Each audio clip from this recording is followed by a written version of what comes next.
Marcus Johnson pulled his jacket tighter as he stepped off the city bus. The late October wind cut through the streets like a knife, carrying with it the smell of rain and exhaust fumes. He had just finished his shift at the warehouse, loading boxes for 12 hours straight. His back ached, his hands were rough from handling cardboard all day, and all he wanted was to get home to his small apartment and collapse on his old couch. The bus stop was in a part of town that made most people nervous after dark. Broken streetlights cast uneven shadows across cracked sidewalks. Graffiti covered most of the building walls, and the few shops that remained open had thick metal bars over their windows. Marcus had grown up just a few blocks from here, so the neighborhood didn't scare him the way it might frighten others. He knew which corners to avoid and which alleys to stay away from. As he started walking toward the main street, he heard quick footsteps behind him. He turned around and saw a woman in a navy blue business suit walking fast, clutching her purse close to her body. She looked completely out of place in this area. Her clothes were expensive, her hair was perfectly styled, and she wore the kind of shoes that probably cost more than Marcus made in a week. The woman kept looking over her shoulder, clearly nervous. Marcus could see why. 3 men had started following her from across the street. They weren't being subtle about it either. They were walking with purpose, getting closer with each step. The woman noticed them too and started walking even faster, but her high heels made it hard for her to move quickly on the uneven sidewalk. Marcus had a choice to make. He could mind his own business and keep walking home. After a long day at work, he was tired and hungry. He had his own problems to worry about. But something about the situation didn't sit right with him. His mother had raised him to help people when they needed it, especially women who were in trouble. He jogged a few steps to catch up with the woman. When he got close enough, he spoke in a calm, friendly voice. "Excuse me, miss. Are you okay? You look like you might need some help." The woman stopped and turned to face him. For a moment, she looked even more frightened. Here was another stranger approaching her in a dangerous neighborhood. But when she looked into Marcus's eyes, something told her he was different from the men who were following her. His expression was kind and concerned, not threatening. "I think some men are following me," she said quietly, glancing back at the 3 figures who had stopped about 20 feet away when they saw Marcus approach. "Yeah, I noticed them too," Marcus said. "Where are you trying to go?" "I can walk with you if you want." The woman hesitated. She didn't know this man any better than the ones who were following her. But she was running out of options. Her phone had died an hour ago, and she had no way to call for help. She was lost in a part of the city she had never been to before. "I need to get to the downtown area," she said. "My car broke down about 6 blocks from here, and I've been walking, but I think I got turned around." Marcus nodded. "Downtown is about 1.5 miles from here. It's not a great walk through this neighborhood, especially not alone and especially not dressed like that. Those guys will probably follow you the whole way." The woman looked down at her outfit. She had come from an important business meeting and hadn't had time to change clothes. She realized how much she stood out in this area. "I can walk with you," Marcus offered again. "I know these streets pretty well. We can take the safer route, and those guys will probably back off if they see you're not alone." The woman studied his face for a long moment. Everything about this situation went against what she had been taught about trusting strangers. But something in his voice and manner made her feel like she could trust him. Maybe it was desperation or maybe it was intuition, but she decided to accept his help. "Okay," she said. "Thank you." "I'm Sarah." "Marcus," he replied with a small smile. "Let's get you out of here." They started walking together down the street. Marcus positioned himself between Sarah and the 3 men who were still following at a distance. He kept the conversation light, asking her about her car troubles and talking about the neighborhood. He pointed out a few landmarks so she would know where she was if she ever found herself in this area again. As they walked, Marcus noticed that Sarah was struggling with her high heels on the broken sidewalk. Without saying anything, he slowed his pace so she could keep up more easily. When they came to a particularly rough patch of pavement, he offered her his arm for balance. The 3 men continued to follow them for about 4 blocks, but they kept their distance. Marcus made sure to walk them past a few places where he knew people, including a corner store where the owner knew him by name. He nodded to the store owner who was sitting outside, making it clear that he was being seen and recognized. After about 6 blocks, the men who had been following them finally gave up and turned down a side street. Sarah let out a visible sigh of relief. I think they're gone, Marcus said, looking back to make sure. Thank you so much, Sarah said. I can't believe this is happening. I've never been in a situation like this before. Marcus could tell that she came from a very different world than he did. Her clothes, her speech, the way she carried herself, everything about her suggested wealth and privilege. He wondered what had brought her to this neighborhood in the first place, but he didn't ask. It wasn't his business. They continued walking toward downtown. The neighborhoods gradually got better as they moved away from the industrial area where the bus stop was located. More streetlights worked, the buildings were in better repair, and there were more people around. Marcus found himself enjoying the conversation. Sarah was smart and funny, and once she relaxed a little, she was easy to talk to. She asked him questions about his work and his life, and she seemed genuinely interested in his answers. It had been a long time since someone like her had paid attention to what he had to say. As they walked deeper into the downtown area, the streets became busier and more familiar to Sarah. She began to recognize buildings and street signs. The tension in her shoulders started to ease, and she found herself actually enjoying Marcus's company. He had a way of making her feel safe that went beyond just his physical presence. So what kind of work do you do? Marcus asked as they waited at a crosswalk. Sarah hesitated for a moment. She was used to people treating her differently once they knew about her job and her position. Most people either became nervous around her or started acting fake, trying to impress her or get something from her. She liked that Marcus was treating her like a normal person. I work in business, she said, keeping it vague. Lots of meetings, lots of paperwork. Pretty boring stuff, really. What about you? How long have you worked at the warehouse? Marcus told her about his job loading trucks and managing inventory. He had been there for 3 years ever since he finished community college. He was saving money and hoping to eventually start his own small business, maybe a moving company or something similar. He talked about his dreams without embarrassment, even though he knew they probably seemed small compared to whatever world Sarah came from. Sarah found herself impressed by his ambition and work ethic. She met plenty of people in her professional life who had been handed opportunities, but there was something refreshing about talking to someone who was working hard to build something from nothing. They passed a coffee shop that was still open, and Sarah suddenly realized how thirsty she was. The stress of the evening and all the walking had left her throat dry. Would you like to grab a coffee? She asked. It's the least I can do to thank you for helping me. Marcus looked down at his work clothes and then at the upscale coffee shop. I don't know. I'm pretty dirty from work. I don't think I really belong in a place like that. Don't be silly, Sarah said. You belong anywhere you want to be. Besides, you just saved me from what could have been a really bad situation. You're my hero tonight. Marcus smiled at that. No one had ever called him a hero before. They went into the coffee shop, and Sarah insisted on buying the drinks. She ordered an expensive latte while Marcus got a simple black coffee. They found a table by the window. As they sat and talked, Sarah learned more about Marcus's background. He had grown up in the area where she had been stranded. His mother had raised him and his 2 younger sisters by herself after his father left when Marcus was 12. He had worked part-time jobs all through high school to help support the family. My mom always taught us to help people when we could, Marcus said. She said that kindness doesn't cost anything, but it's worth everything. Sarah felt a pang of guilt thinking about her own privileged upbringing. She had grown up in a mansion in the suburbs with parents who sent her to private schools and paid for everything she needed. She had never had to worry about money or safety the way Marcus had. Your mother sounds like a wise woman, Sarah said. She is. She works 2 jobs now, cleaning offices at night and working at a grocery store during the day. She's always tired, but she never complains. She's the strongest person I know. Sarah was quiet for a moment, thinking about her own mother, who spent her days playing tennis at the country club and planning charity events.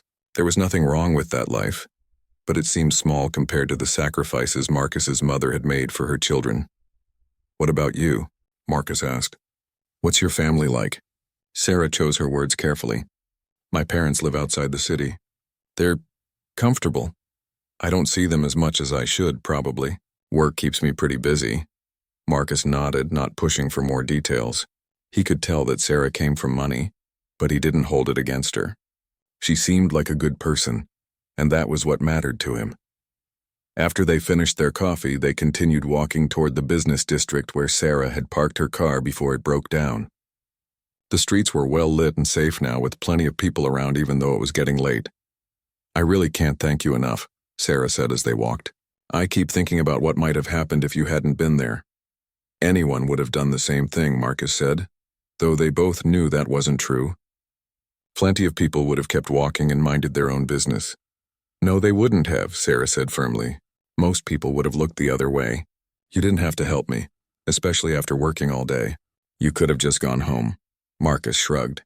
"My mom always said that how you treat strangers says more about you than how you treat the people you care about. Anyone can be nice to their friends and family. It takes character to help someone you don't know." Sarah was struck by the wisdom in those simple words. She thought about all the networking events and business dinners she attended, where people were only nice to each other because they wanted something. Here was someone who had helped her simply because it was the right thing to do. They reached the street where Sarah had left her car.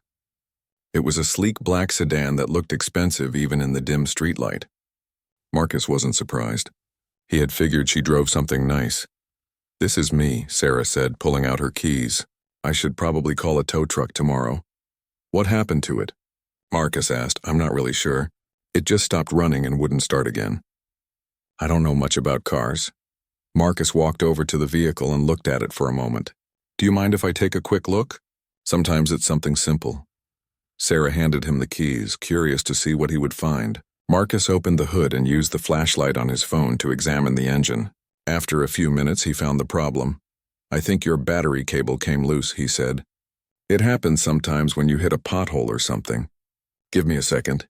He tightened the cable connection and then tried starting the car. The engine turned over immediately and purred to life. "You're kidding me," Sarah said, laughing with relief. "It was that simple?" "Sometimes the simplest problems seem like the biggest ones when you don't know what to look for," Marcus said, closing the hood. Sarah felt a mixture of gratitude and embarrassment. She had walked more than a mile through a dangerous neighborhood because of a loose cable that took 2 minutes to fix. Sarah stood next to her running car, feeling a mix of relief and something else she couldn't quite identify. The evening had been frightening, but it had also been unexpectedly wonderful. When was the last time she had talked to someone so genuinely? When was the last time someone had helped her without wanting anything in return? "I don't know how to thank you," she said, looking at Marcus in the glow of the streetlight. "You walked me all this way, kept me safe, and now you fixed my car too. You're like some kind of guardian angel." Marcus laughed softly. "I'm no angel, just someone who was in the right place at the right time." Sarah reached into her purse and pulled out her wallet. "Please let me give you something for your time and trouble." Marcus held up his hands. "I don't want your money. I didn't help you to get paid. I helped you because you needed help. But you walked all this way out of your route home. You must be exhausted after working all day. The bus runs through downtown too. I can catch it from here just as easily." Marcus stepped back from the car. "You should get going. It's late and you've had enough adventure for one night." Sarah didn't want the evening to end, though she couldn't explain why. There was something about Marcus that made her feel more like herself than she had in years. In her professional life, she was always performing, always calculating what to say and how to act. With him, she could just be a person having a conversation with another person. "At least let me drive you to the bus stop," she offered. Marcus considered this for a moment. "Okay, that would be nice. Thank you." He got into the passenger seat of her car, and Sarah was suddenly self-conscious about the expensive interior. The leather seats probably cost more than Marcus made in a month. She hoped he didn't feel uncomfortable, but Marcus didn't seem bothered by the luxury around him. He complimented her on the car and asked a few questions about how it drove. His curiosity seemed genuine rather than envious. As they drove the few blocks to the bus station, Sarah found herself driving slowly, not wanting the ride to end. When they reached the bus stop, she pulled over but didn't immediately unlock the doors. "Marcus," she said, turning to face him. "I know this might sound strange, but would you like to have dinner sometime? I mean, as friends. I'd like to thank you properly for what you did tonight." Marcus was quiet for a moment, and Sarah wondered if she had overstepped. Maybe he thought she was just some rich woman trying to ease her guilt by throwing money at him. "You don't owe me dinner," he said finally. "But if you're asking as a friend, then yes." "I'd like that." Sarah smiled with relief. "Good, do you have a phone? I can give you my number." Marcus gave her his number, and she called it so he would have hers. As he was getting out of the car, she called after him. "Marcus, thank you again. Really, this night could have gone very differently." "I'm glad it didn't," he said. "Get home safely, Sarah."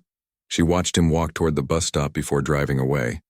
As she made her way through the familiar streets toward her upscale neighborhood, Sarah found herself thinking about the conversation they had shared. She couldn't remember the last time she had talked to someone about real things, about dreams and family and values that actually mattered. The next morning, Sarah woke up in her penthouse apartment and immediately thought about Marcus. She wondered if he had made it home safely, if he was getting ready for another long day at the warehouse. She felt guilty about the contrast between his small apartment that he had mentioned and her own spacious home with its view of the city. At work, Sarah found it difficult to concentrate. She sat through 3 meetings without really paying attention. Her assistant noticed that she seemed distracted and asked if everything was okay. "I'm fine," Sarah said, just thinking about something, but she wasn't fine. The night before had shifted something inside her.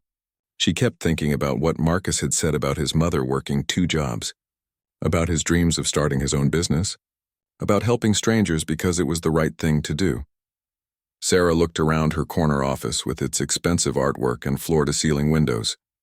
She had worked hard to get here, but she had also been given advantages that someone like Marcus would never have.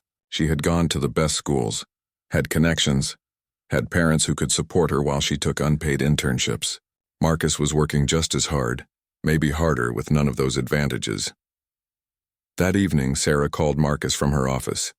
She was nervous as the phone rang, wondering if he would think it was weird that she was calling so soon. "Hello," his voice was warm and friendly. "Hi, Marcus. It's Sarah from last night." "Sarah? Hi, how are you? Did you make it home okay?" "I did, thank you. Listen, I know we talked about having dinner, and I was wondering if you were free this weekend." "Sure, what did you have in mind?" Sarah had been about to suggest one of the expensive restaurants she usually went to, but something stopped her. "Actually, do you know any good places? I'd like to go somewhere you like, not just somewhere I pick." Marcus was quiet for a moment. "Are you sure? I mean, my idea of a nice restaurant might be different from yours." "I'm sure," Sarah said firmly. "I trust your judgment." "Okay, there's this little Italian place about 10 minutes from where we met last night. Family-owned, been there for 30 years. The food is incredible and the prices are reasonable. It's not fancy, but it's real." "That sounds perfect," Sarah said, and she meant it. They agreed to meet there Saturday evening. After hanging up, Sarah realized she was more excited about this dinner than she had been about anything in months. She spent the rest of the week thinking about what to wear, finally deciding on a simple dress and comfortable shoes. She wanted to look nice but not overdressed for the kind of place Marcus had chosen. Saturday evening, Sarah arrived at the restaurant a few minutes early. It was in a neighborhood she rarely visited, a working-class area with small shops and modest apartment buildings. The restaurant itself was tiny, with maybe 15 tables and walls covered with family photos and Italian flags. Marcus was already there, sitting at a small table near the window. He had cleaned up from work and was wearing khakis and a button-down shirt. When he saw her come in, he stood up and smiled. "You found it okay?" "GPS is a wonderful thing," Sarah said, taking the seat across from him. "This place looks great. Wait until you try the food. Mrs. Romano, she owns the place with her husband. She cooks everything herself. Her grandmother's recipes." As if on cue, an elderly Italian woman appeared at their table. "Marcus, my boy, how are you?" "It's been too long since you come see us." Marcus stood up and hugged the woman. "Mrs. Romano, this is my friend Sarah." "Sarah, this is Mrs. Romano. She makes the best lasagna in the city." Mrs. Romano beamed at Sarah with the kind of warmth that made her feel instantly welcome. "Any friend of Marcus's family here," she said in her thick Italian accent. "This boy, he helped my husband fix our freezer last month. No charge, just because he has a good heart." Sarah looked at Marcus with surprise. "You know how to fix freezers too?" Marcus shrugged modestly. "I pick up things here and there. YouTube is a great teacher." Mrs. Romano launched into a detailed description of the evening's specials, recommending dishes with the enthusiasm of someone who genuinely cared about feeding people well. Sarah found herself charmed by the woman's passion for her food and her obvious affection for Marcus. After Mrs. Romano left to check on other tables, Sarah looked around the restaurant with new eyes. She noticed how the other customers seemed to know each other, how Mr. Romano waved from behind the counter, how everyone seemed genuinely happy to be there. It was so different from the sterile, expensive restaurants she usually frequented. "This feels like a real community," she said. "That's what I love about this neighborhood," Marcus replied. "People look out for each other. When I was growing up, there were always neighbors who would make sure we had food if things got tight, or who would watch us kids if my mom had to work late." The food arrived, and Sarah understood immediately why Marcus loved this place. Every bite was incredible, clearly made with care and the kind of recipes that had been passed down through generations. They shared stories over dinner, and Sarah found herself telling Marcus things she rarely talked about with anyone. She told him about the pressure she felt in her job, about how lonely it could be at the top, about how she sometimes wondered if people liked her for who she was or for what she could do for them. Marcus listened without judgment, occasionally asking thoughtful questions that showed he was really paying attention. "What made you want to get into business?" Marcus asked as they shared a piece of tiramisu that Mrs. Romano had insisted they try. Sarah thought for a moment. "Honestly, I think I was trying to prove something. My parents always expected me to succeed, and I wanted to show them and myself that I could make it on my own. But somewhere along the way, I think I lost track of why that mattered." "What do you mean?" "I work 60 hours a week. I make more money than I know what to do with, and I have this big important title.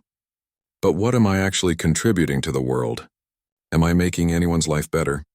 Am I solving problems that matter?" Marcus was quiet for a moment. "What kind of business are you in exactly?" Sarah hesitated. She had been vague about her work before, but something about the evening, maybe it was the wine or the comfortable atmosphere, or just Marcus's easy way of listening, made her want to be more honest. "I work for a technology company," she said. "We develop software solutions for other businesses. It's successful, but sometimes I wonder if we're just creating problems so we can sell solutions." "That doesn't sound like you," Marcus said. "From what I've seen, you care about doing the right thing." "I try to. But it's easy to get caught up in the competition and the money and lose sight of what really matters." They talked until the restaurant began to empty out. Mrs. Romano came by their table again, refusing to let Sarah pay for dinner despite her protests. "Marcus's family," the older woman said firmly. "You are his friend, so you are family too. Family doesn't pay." Outside the restaurant, Marcus and Sarah walked slowly down the street. The neighborhood was quiet now, with warm light spilling from apartment windows and the distant sound of a television somewhere. "I had a wonderful time tonight," Sarah said. "Thank you for bringing me here. It feels like I haven't had a real conversation in months." "I had a great time too," Marcus said. "You're not what I expected." "What did you expect?" Marcus smiled. "I don't know. Someone more uptight, I guess. But you're just normal, easy to talk to." They reached Sarah's car, but neither of them seemed eager to end the evening. They stood talking for another 20 minutes, covering everything from movies to travel to their hopes for the future. Finally, Marcus noticed Sarah shivering in the cool night air. "You should get going before you freeze.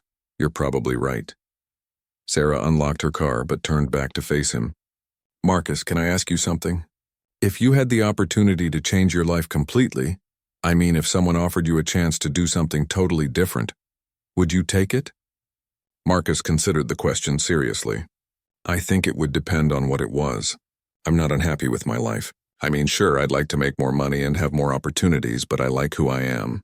I wouldn't want to become someone else just to have a different life." Sarah nodded thoughtfully. "That's a good answer. Why do you ask?" "I don't know. I've been thinking lately about whether I'm living the life I want or just the life I fell into.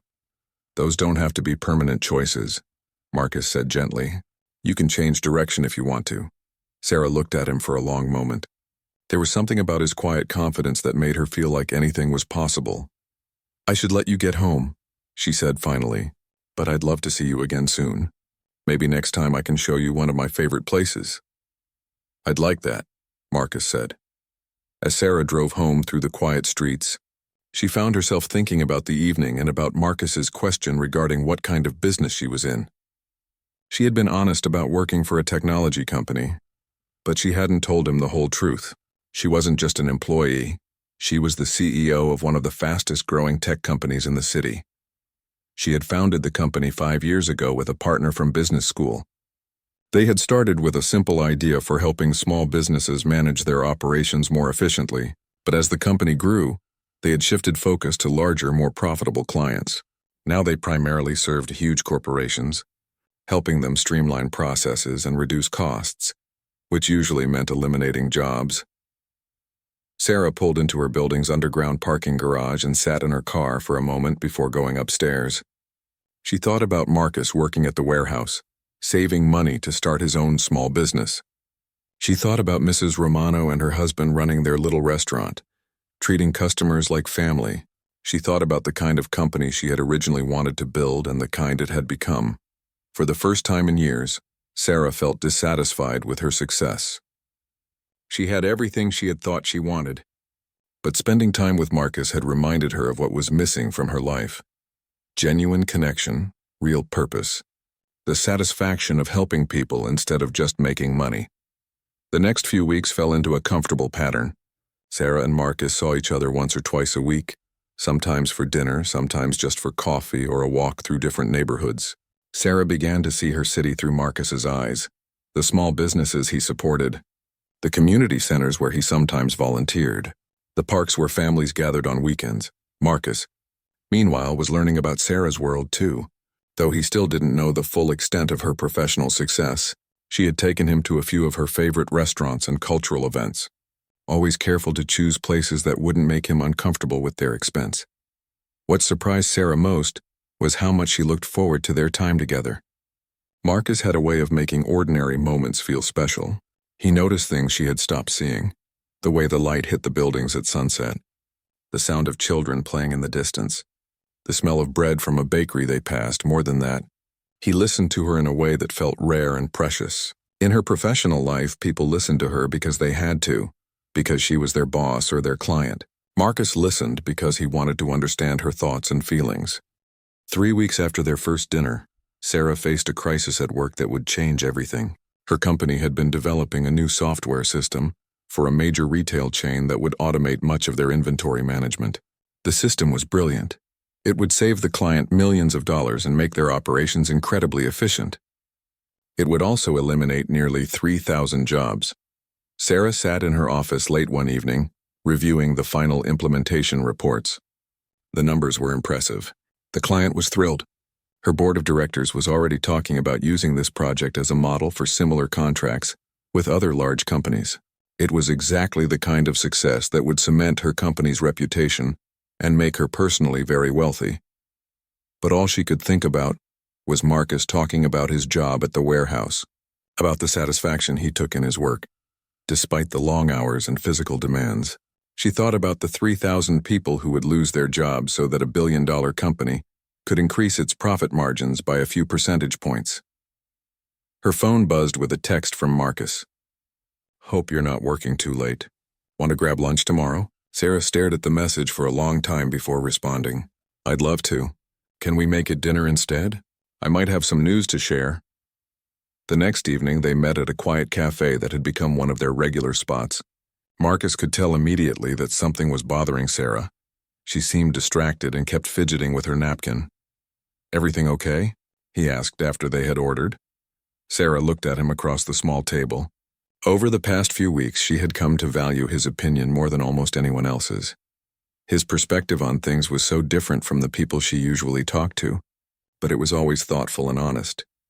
"I need to tell you something," she said finally, "about my work. I haven't been completely honest with you." Marcus raised his eyebrows but didn't say anything, waiting for her to continue. "When I said I work for a technology company, that was true, but I didn't tell you that I actually own the company. I'm the CEO. Marcus was quiet for a moment, processing this information. "Okay," he said finally. "Is that why you've seemed upset? Because you thought I'd treat you differently if I knew?" "Partly," Sarah admitted. "But it's more complicated than that. We just finished a big project that's going to eliminate thousands of jobs. It's great for our clients' bottom line and great for our company's reputation, but it's going to devastate a lot of families." Marcus leaned back in his chair, thinking, what kind of jobs? Warehouse workers, inventory clerks, supervisors. People like... She paused, realizing what she was about to say. "People like me," Marcus finished quietly. "Yes." They sat in silence for a minute. Sarah watched Marcus's face, trying to read his expression. She was afraid that he would see her differently now, that he would realize she was part of the system that made life harder for people like him. "How do you feel about it?" Marcus asked finally. "Terrible," Sarah said immediately. "I keep thinking about all those people who are going to lose their jobs, who are going to have to figure out how to pay their rent and feed their families. And for what? So some executives can report higher profits to their shareholders? So why did you take the project?" Sarah sighed. "Because that's what my company does. We help businesses become more efficient. And usually more efficient means fewer employees. I've been telling myself that we're just following market forces, that if we don't do it, someone else will. But spending time with you has made me realize how hollow that excuse is." Marcus was quiet for a long moment, stirring his coffee thoughtfully. "Can I ask you something? When you started your company, is this what you wanted to do?" "No," Sarah said without hesitation. "I wanted to help small businesses compete with bigger companies. I wanted to create technology that would level the playing field, not widen the gap." "So what changed?" "Money," Sarah said bluntly. "The big contracts pay better. They're easier to manage. One client instead of 50. My business partner convinced me that we needed to think bigger if we wanted to really succeed." "What does success mean to you?" Marcus asked. It was such a simple question, but Sarah found herself struggling to answer it. A month ago, she would have said success meant profit margins and market share, and being recognized as a leader in her industry. But sitting across from Marcus, those things felt empty. "I don't know anymore," she admitted. "I thought I did, but I don't think I do." Marcus reached across the table and took her hand. "You know what I think? I think success means being able to look at yourself in the mirror and like what you see. It means knowing that your work makes the world a little bit better, even if it's just in small ways." Sarah felt tears prick at her eyes. "I can't remember the last time I felt that way about my work." "So change it," Marcus said simply. "It's not that easy. I have investors, employees, contracts. I can't just decide to become a different kind of company overnight." "Maybe not overnight," Marcus agreed. "But you could start. You could make different choices going forward." They talked for another hour about possibilities and obstacles, about what it would mean for Sarah to try to steer her company in a different direction. Marcus listened more than he talked, asking questions that helped Sarah think through her options. As they were leaving the cafe, Marcus stopped walking and turned to face her. "Sarah, can I tell you something? I'm proud of you." "For what?" "For caring. A lot of people in your position would just take the money and not think twice about the consequences. The fact that you're struggling with this shows what kind of person you really are." Sarah felt something shift inside her chest. When was the last time someone had been proud of her for something other than making money or closing a deal? "I don't know if I'm brave enough to change everything," she said honestly. "You don't have to change everything all at once," Marcus said. "But maybe you could start with the next project. Maybe you could say no to things that don't feel right." That night, Sarah lay awake thinking about their conversation. She thought about the 3,000 people who would lose their jobs, about Marcus working long shifts at the warehouse, about Mrs. Romano treating customers like family. She thought about the kind of leader she wanted to be and the kind of company she wanted to build. The next morning, Sarah called an emergency meeting with her business partner and their senior staff. She announced that the company would be shifting its focus back to serving small and medium-sized businesses. There would be no more projects designed primarily to eliminate jobs. Instead, they would concentrate on helping smaller companies grow and compete. The reaction was mixed. Her business partner was furious, warning her that she was throwing away millions in potential revenue. Some of the senior staff were supportive, saying they had been hoping for a change in direction. Others were skeptical, wondering if smaller clients could provide enough business to sustain their growth. Sarah acknowledged their concerns but held firm in her decision. "We're going to be a company that builds things up instead of tearing them down," she told them. "It might mean slower growth in the short term, but it means we can be proud of our work." Over the following weeks, Sarah began restructuring her company. They turned down several lucrative contracts that would have involved significant job losses. Instead, they started reaching out to small businesses, offering services designed to help them grow and hire more people. The transition wasn't easy. Some investors pulled out, unhappy with the change in direction. Revenue dropped initially as they moved away from the high-paying corporate contracts. Sarah had to lay off some employees herself, which felt hypocritical after criticizing other companies for doing the same thing. But gradually, things began to improve. Word spread about their new approach, and small business owners started seeking them out. The work was more challenging in some ways. Instead of one big client, they were managing relationships with dozens of smaller ones. But it was also more rewarding. Sarah could see the direct impact of their work in the form of new jobs created and small businesses thriving. Marcus watched these changes with admiration and concern. He could see how much stress Sarah was under as she tried to transform her company. He also knew that his friendship with her had played a role in her decision, and he worried about the pressure that put on their relationship. One evening, as they walked through the park near Sarah's apartment, Marcus brought up something that had been bothering him. "Sarah, I need to ask you something, and I want you to be honest with me." "Okay," she said, though his serious tone made her nervous. "Are you changing your company because you really believe it's the right thing to do? Or are you doing it because of me? Because of what I might think of you?" Sarah stopped walking and turned to face him. It was a fair question, and one she had asked herself many times over the past few weeks. "Both," she said finally. "Knowing you definitely made me see things differently. But the feelings were already there. I think I had been ignoring them for a long time, and meeting you just made it impossible to ignore them anymore." Marcus nodded slowly. "I just don't want you to do something you'll regret and then blame me for it." "I won't regret it," Sarah said firmly. "Even if the company fails, even if I lose everything, I won't regret trying to do something meaningful with my work." Marcus smiled at that. "Good. Because I think what you're doing is incredible and I'd hate to see you give up on it." As the weeks turned into months, Sarah's company began to stabilize in its new direction. They had found their footing serving small businesses, and while the profits weren't as spectacular as they had been with corporate clients, they were steady and growing. More importantly, Sarah felt good about her work for the first time in years. She and Marcus had grown closer throughout this period of change. He had been a constant source of support and perspective as she navigated the challenges of transforming her business. Their friendship had deepened into something neither of them had explicitly acknowledged, but both understood was special. 6 months after that night when Marcus had walked Sarah through the dangerous neighborhood, everything came full circle in a way neither of them could have predicted. Sarah was working late in her office reviewing proposals for 3 new small business clients when her assistant knocked on her door. "Ms. Chen, there's someone here to see you.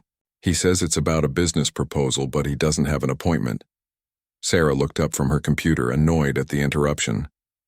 "Did he say what company he's from?" "He said his name is Marcus Johnson and he's here about a moving company startup." Sarah's heart stopped. Marcus was here at her office with a business proposal. She had never told him the name of her company or where her offices were located. How had he found her? "Send him in," she said, her voice barely steady.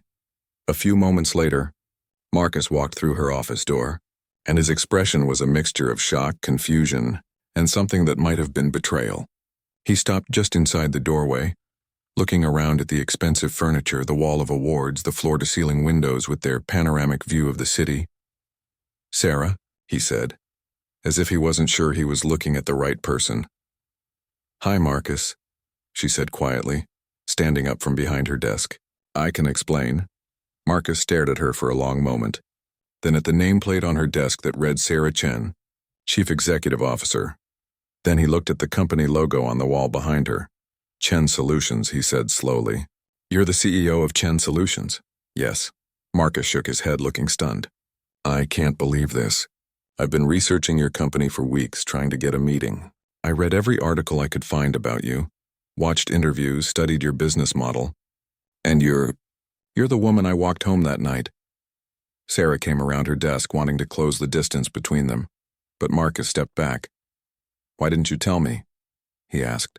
"All those conversations about your work, about changing your company's direction. You never said you were talking about Chen Solutions." "I was afraid," Sarah admitted. "I was afraid you would see me differently if you knew how successful I was. I was afraid you would think I was just another rich executive who didn't understand real people's problems. But you let me talk about starting my own business, about my dreams of being an entrepreneur, knowing the whole time that you could have helped me but didn't say anything." The hurt in his voice was worse than anger would have been. Sarah felt sick to her stomach. Marcus, please let me explain. When I first met you, I didn't know you well enough to offer business advice. And then, as we became friends, I didn't want our relationship to change. I didn't want you to feel like you had to be grateful to me or like you couldn't be honest with me anymore. Marcus walked over to the windows and stared out at the city. Do you know how many times I rehearsed what I was going to say to you? The CEO of Chen Solutions? I've been working on my business plan for months, trying to get it perfect so I could maybe get 5 minutes of your time. I was so nervous about this meeting. Your business plan, Sarah said. Tell me about it. Marcus turned back to her and she could see him struggling with his emotions. No, this is too weird now. I can't pitch my business idea to you. Not after everything. Why not? Because I don't know what's real anymore, Marcus said.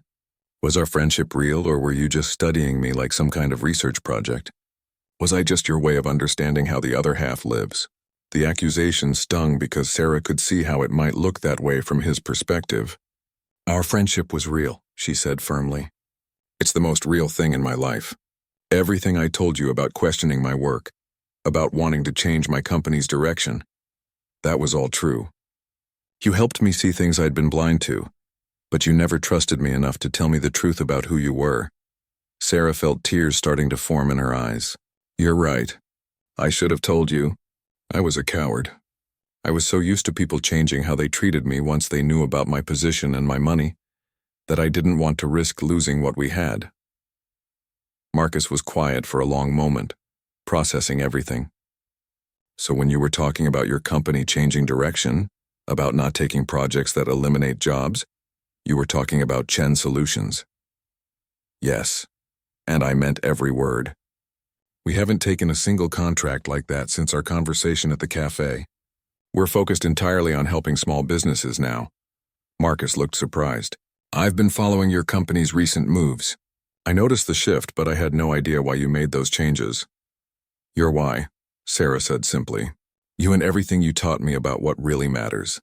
Marcus walked over to one of the chairs in front of Sarah's desk and sat down heavily. I need a minute to process this. Sarah sat down across from him, giving him space but staying close enough that they could talk. After a few minutes of silence, Marcus looked up at her. The night we met, he said. Were you really lost and scared, or was that all an act? It was completely real, Sarah said. My car had broken down, I was lost, those men were following me, and I was terrified. You saved me that night, Marcus. That part was never fake. Marcus nodded slowly. And everything since then? Our dinners, our conversations, our friendship? All real. The most real thing in my life, Sarah repeated. Marcus, I know I should have told you the truth sooner, but I hope you can understand why I didn't. In my world, people are always wanting something from me. With you, I could just be Sarah. Not CEO Sarah or rich Sarah or powerful Sarah, just Sarah. Marcus was quiet again, thinking. What you said about success, about being able to look at yourself in the mirror and like what you see. Did you mean that? Every word, because that's exactly what my business plan is about. I want to start a moving company that pays fair wages, treats employees well, and helps families during one of the most stressful times in their lives. I'm not trying to get rich quick or build some empire. I just want to create something meaningful. Sarah felt a surge of pride and affection for him. Even in his hurt and confusion, he was still focused on building something good. That sounds like exactly the kind of business I want to support, she said carefully. Marcus looked at her suspiciously. Don't you dare offer to fund me just because you feel guilty. I'm not, Sarah said, though she had been about to do exactly that. But would you consider letting me look at your business plan? Not as your friend trying to make up for lying to you, but as a CEO who invests in small businesses that align with our values? Marcus considered this for a long moment. You really changed your company's focus? Completely. We lost some big clients and some investors, but we're building something better, something I can be proud of. And you did that because of our conversations? I did it because you helped me remember who I wanted to be. Marcus reached into his briefcase and pulled out a folder. This feels surreal, but okay. Here's my business plan, but I want you to promise me something. What? Promise me you'll evaluate it the same way you would evaluate any other proposal. Don't say yes just because we're friends, and don't say no because you're mad at me for confronting you. Sarah took the folder and held it without opening it. I promise. But Marcus, I need you to promise me something too. What? Promise me that our friendship isn't over. I know I should have told you the truth sooner, and I know you have every right to be angry with me, but what we have is special and I don't want to lose it. Marcus looked at her for a long moment, seeing the vulnerability in her eyes. Despite his hurt and confusion, he could see that her feelings for him were genuine. I'm not angry, he said finally.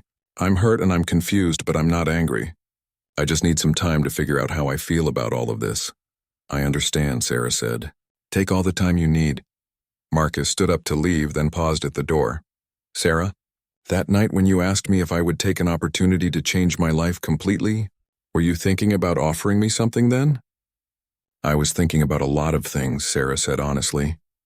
But mostly I was thinking about how much I admired your integrity and wondering if I had enough courage to change my own life. Marcus nodded and left without another word.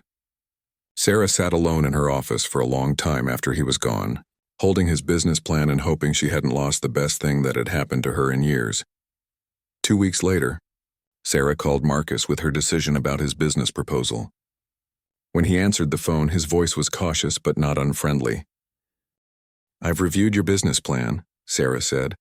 It's excellent, thorough, realistic, and exactly the kind of venture our company wants to support. I'd like to offer you a startup loan at very favorable terms, plus consulting support to help you get established. Marcus was quiet for a moment. And our friendship? Where do we stand? I'm hoping, Sarah said carefully, that we can rebuild the trust I damaged. I miss talking to you, Marcus. I miss having coffee with someone who tells me the truth about things that matter. I miss that too, Marcus admitted. Maybe we could start with coffee and see how it goes. I'd like that very much. 6 months later, Marcus's moving company was thriving, and he and Sarah had rebuilt their friendship on a foundation of complete honesty. Marcus had come to understand why Sarah had been reluctant to reveal her identity, and Sarah had learned the importance of trusting the people she cared about. They met regularly for coffee just as they had before, but now their conversations included updates on Marcus's business and Sarah's continued efforts to transform her company into something that made a positive difference in the world. The night they first met seemed like a lifetime ago, but neither of them would ever forget how a simple act of kindness had changed both of their lives in ways they never could have imagined.